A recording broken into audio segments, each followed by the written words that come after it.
All right, this is chapter 38 of Unbroken. Let's get to the questions. Number one, what made authorities question that the body was the bird? Two, what were three of the stories of how Mitsuhiro had died? Three, who was just stepped off a train, and what was he there to do? Four, how did Cynthia convince Louis to go with her to the sermon? Five, how does Louis describe this preacher? Six, after the sermon, what did Louis see in his nightmare? Seven, what was the promise that Louis finally remembered from the raft? And eight, after the second sermon, what did Louis do? Okay. 38, a beckoning whistle. For Shizuka Watanabe, the moment when she saw her son must have answered a desperate hope. 2 years earlier, she'd been driven up a mountain to see a dead man who looked just like Mitsuhiro. Everyone, even her relatives, had believed it was he, and the newspapers had announced Mitsuhiro's suicide. But Shizuka had felt a trace of doubt. Perhaps she'd registered the same sensation that Louise Zamperini had felt when Louis was missing, a maternal murmur that told her that her son was still alive. She apparently said nothing of her doubts in public, but in secret she clung to a promise that Mitsuhiro had made when he had last seen her in Tokyo in the summer of '46. On October 1st, 1948, at 7 p.m., he tried to meet her at a restaurant in the Shinjuku district of Tokyo. While she waited for that day, others began to question whether Mitsuhiro was really dead. Someone looked up the serial number on his army sidearm and found that it was different from that of the gun found beside the body. Mitsuhiro could easily have used another weapon, but an examination of the body had also found some features that seemed different from those of the fugitive. The detectives couldn't rule out that Watanabe was as the dead man, but they couldn't confirm definitively that it was he. The search for him resumed, and the police descended again on the Watanabes. Tailed almost everywhere she went, her mail searched, her friends and family interrogated, Shizuka endured intense scrutiny for 2 years. When October 1st, 1948 came, she went to the restaurant, apparently eluding her pursuers. There was her son, a living ghost. The sight of him brought as much joy as fear. They knew that in appearing in public, standing in full view of crowds of people who had surely all heard of the manhunt for him, he was taking a huge risk. She spoke to him for only a few minutes, standing very close to him, trying to restrain the excitement in her voice. Mitsuhiro, his face grave, questioned her about the police tactics. He told her nothing about where he was living or what he was doing. Concerned that they would attract attention, mother and son decided to part. Mitsuhiro said he'd see her again in 2 years, then slipped out the door. The police didn't know of the meeting and continued to stalk Shizuka and her children. Everyone who visited them was tailed and investigated. Each time Shizuka ran errands, detectives trailed behind her. After she left each business, they went in to question those who had dealt with her. Shizuka was frequently interrogated, but she answered questions about her son's whereabouts by referring to the suicides on Mount Mitsumine. More than a year passed. Shizuka heard nothing from her son, and the detectives found nothing. Everywhere there were rumors about his fate. In one, he had fled across the China Sea and disappeared into Manchuria. One had him shot by American GIs. Another had him being struck and killed by a train after an American soldier tied him to the track. But the most persistent stories ended in his suicide, by gunshot, by Harry in front of the Emperor's palace, by a leap into a volcano. For nearly everyone who had known him, there was only one plausible conclusion to draw from the failure of the massive search. Whether Shizuka believed these rumors is unknown, but in his last meeting with her, Mitsuhiro had given her one very troubling clue. "I will meet with you in 2 years," he had said, "if I am alive." In the second week of September 1949, an angular young man climbed down from a transcontinental train and stepped into Los Angeles. His remarkably tall blond hair fluttered on the summit of a remarkably tall head, which in turn topped a remarkable tall body. He had a direct gaze, a stern jawline, and a southern sway in his voice, the product of a childhood spent on a North Carolina dairy farm. His name was Billy Graham. At 31, Graham was the youngest college president in America, manning the helm at Northwestern Schools, a small Christian Bible school, liberal arts college, and seminary in Minneapolis. He was also the vice president of the Youth for Christ International, an evangelical organization. He'd been crisscrossing the world for years, plugging his faith. The results had been mixed. His last campaign in the Pennsylvania town of Altoona had met with heckling, meager attendance, and a hollering, deranged choir member who had to be thrown out of his services, only to return repeatedly like a fly to spilled jelly. That September, in a vacant parking lot on the corner of Washington Boulevard and Hill Streets in Los Angeles, Graham and his small team threw up a 480-foot-long circus tent, set out 6,500 folding chairs, poured down acres of sawdust, hammered together a stage the size of a fairly spacious backyard, and stood an enormous replica of an open Bible in front of it. They held a press conference to announce a 3-week campaign to bring Los Angeles to Christ. Not a single newspaper story followed. At first, Graham preached to a half-empty tent, but his blunt, empathetic sermons got people talking. By October 16th, the day on which he had intended to close the campaign, attendance was high and growing. Graham and his team decided to keep it going. Then newspaper magnate William Randolph Hearst reportedly issued a two-word order to his editors: Puff Graham. Overnight, Graham had adoring press coverage and 10,000 people packing into his tent every night. Organizers expanded the tent and piled in several thousand more chairs, but it was still so overcrowded that hundreds of people had to stand in the street, straining to hear Graham over the traffic. Film moguls, seeing leading man material, offered Graham a movie contract. Graham burst out laughing and told them he wouldn't do it for $1 million a month. In a city that wasn't bashful about sinning, Graham had kicked off a religious revival. Louis knew nothing of Graham. 4 years after returning from the war, he was still in the Hollywood apartment, lost in alcohol and plans to murder the bird. Cynthia had returned from Florida, but was staying only until she could arrange a divorce. The two lived on in grim coexistence, each one out of answers. One day that October, Cynthia and Louis were walking down a hallway in their building when a new tenant and his girlfriend came out of an apartment. The two couples began chatting, and it was at first a pleasant conversation. Then the man mentioned that an evangelist named Billy Graham was preaching downtown. Louis turned abruptly and walked away. Cynthia stayed in the hall listening to the neighbor. When she returned to the apartment, she told Louis that she wanted him to take her to hear Graham speak. Louis refused. Cynthia went alone. She came home alight. She found Louis and told him that she wasn't going to divorce him. The news filled Louis with relief, but when Cynthia said that she'd experienced a religious awakening, he was appalled. Louis and Cynthia went to a dinner at Sylvia and Harvey's house. In the kitchen after the meal, Cynthia spoke of her experience in Graham's tent and said that she wanted Louis to go listen to him. Louis soured and said he absolutely wouldn't go.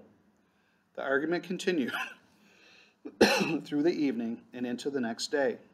Cynthia recruited the new neighbor, and together they badgered Louis. For several days, Louis kept refusing and began trying to dodge his wife and the neighbor until Graham left town.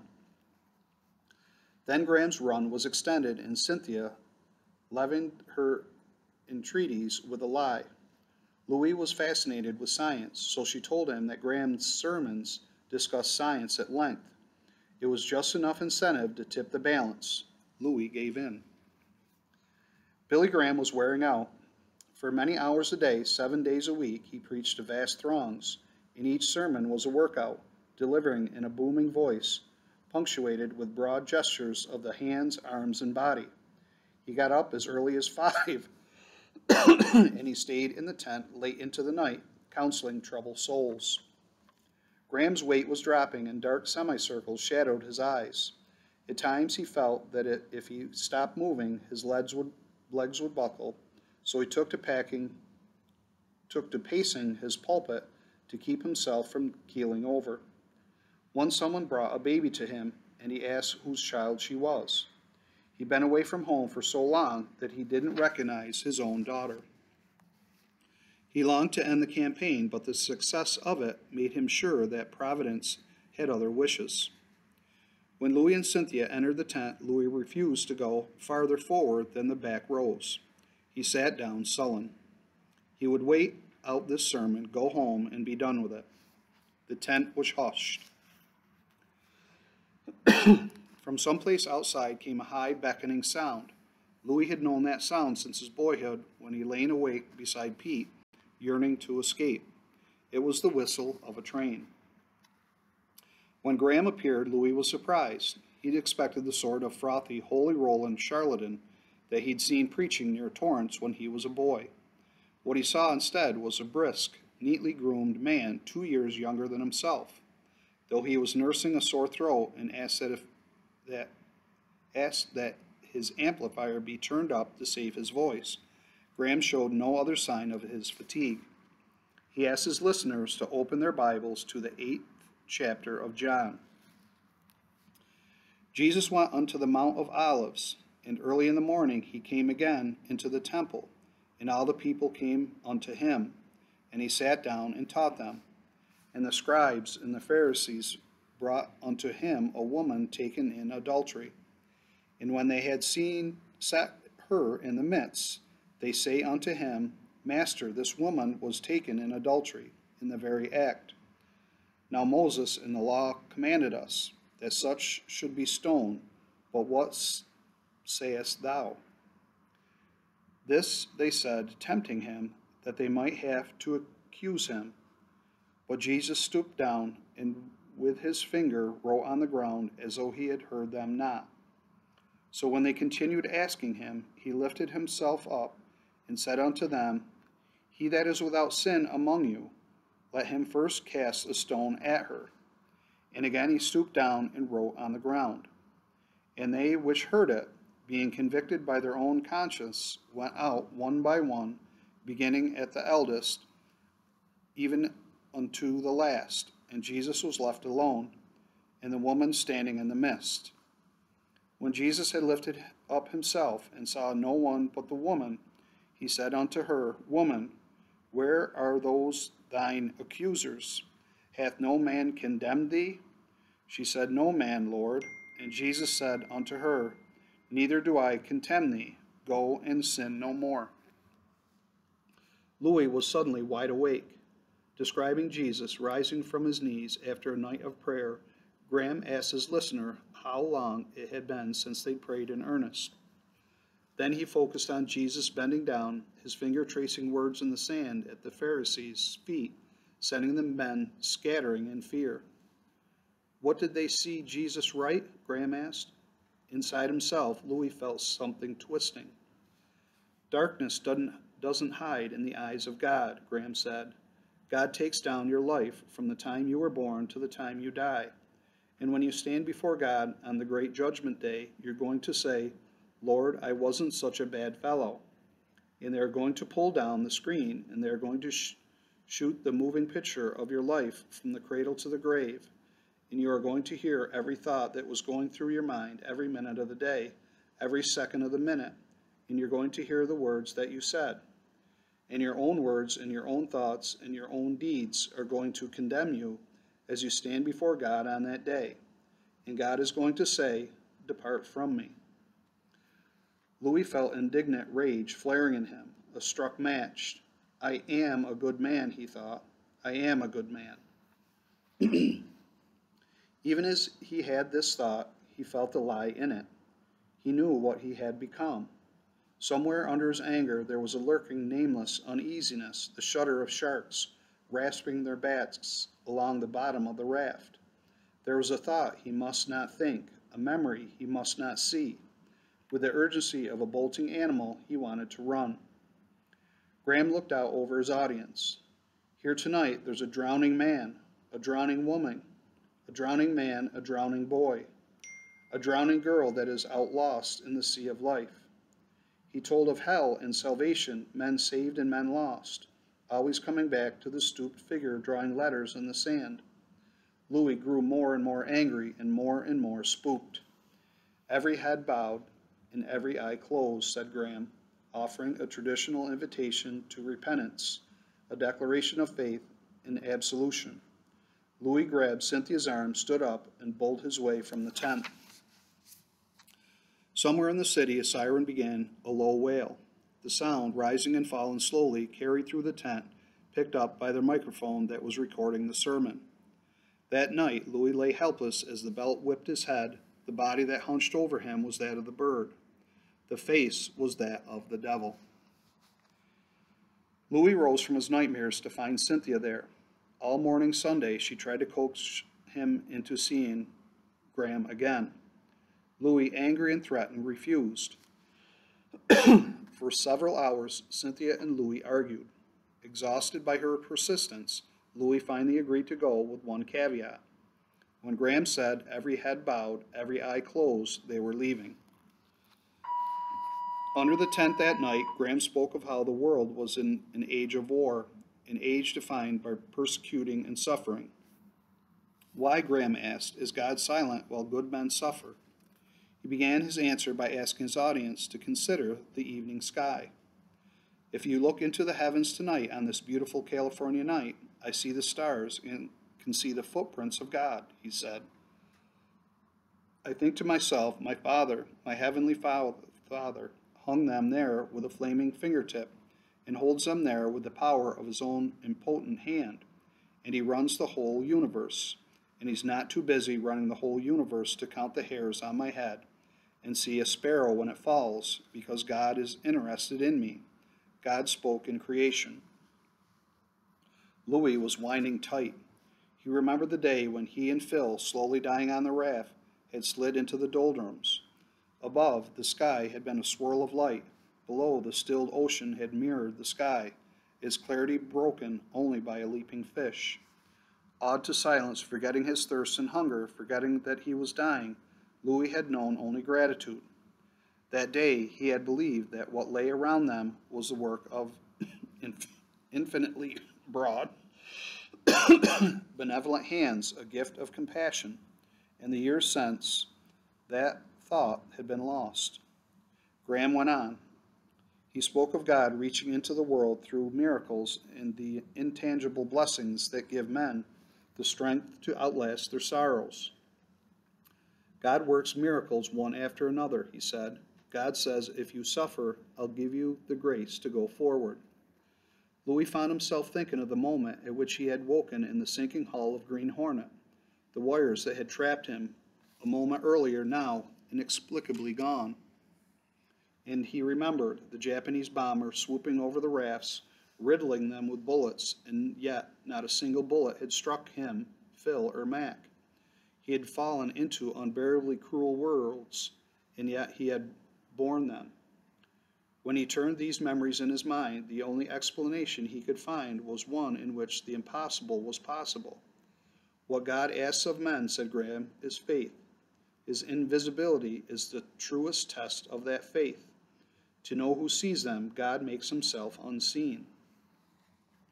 Louis shone with sweat. He felt accused, cornered, pressed by a frantic urge to flee. As Graham asked for heads to bow and eyes to close, Louis stood abruptly and rushed for the street, towing Cynthia behind him. Nobody's leaving, said Graham. You can leave while I'm preaching, but not now. Everybody is still and quiet. Every head bowed, every eye closed. He asked the faithful to come forward.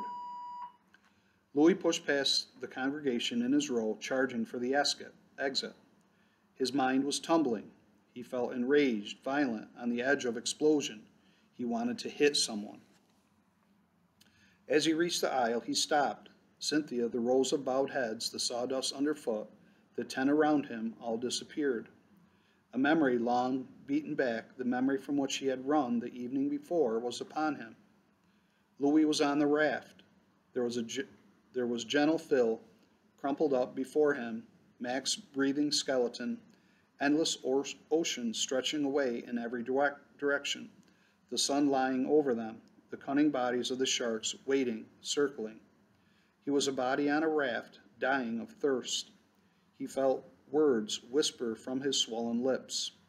It was a promise thrown at heaven, a promise he had not kept, a promise he had allowed himself to forget until just this instant. If you will save me, I will serve you forever. And then, standing under a circus tent on a clear night in downtown Los Angeles, Louis felt rain falling. It was the last flashback he would ever have. Louis let go of Cynthia and turned toward Graham. He felt supremely alive. He began walking. "This is it," said Graham. "God has spoken to you. You come on." Cynthia kept her eyes on Louis all the way home. When they entered the apartment, Louis went straight to his cache of liquor. It was the time of night when the need usually took hold of him, but for the first time in years, Louis had no desire to drink. He carried the bottles to the kitchen sink, opened them, and poured their contents into the drain. Then he hurried through the apartment, gathering packs of cigarettes, the secret stash of girly magazines, everything that was part of his ruined years. He heaved it all down the trash chute. In the morning, he woke feeling cleansed. For the first time in 5 years, the bird hadn't come into his dreams. The bird would never come again. Louis dug out the Bible that he had been issued to him by the Air Corps and mailed home to his mother when he was believed dead. He walked to Barnsdall Park, where he and Cynthia had gone in better days and where Cynthia had gone alone when he'd been on his benders. He found a spot under a tree, sat down, and began reading. Resting in the shade and the stillness, Louis felt profound peace. When he thought of his history, what resonated with him now was not all that he had suffered, but the divine love that he believed had intervened to save him. He was not the worthless, broken, forsaken man that the bird has striven to make of him. In a single silent moment, his rage, his fear, his humiliation and helplessness had fallen away. That morning, he believed he was a new creation. Softly, he wept. All right, that's 38. 39 is a very short chapter called Daybreak. We will see you for that one.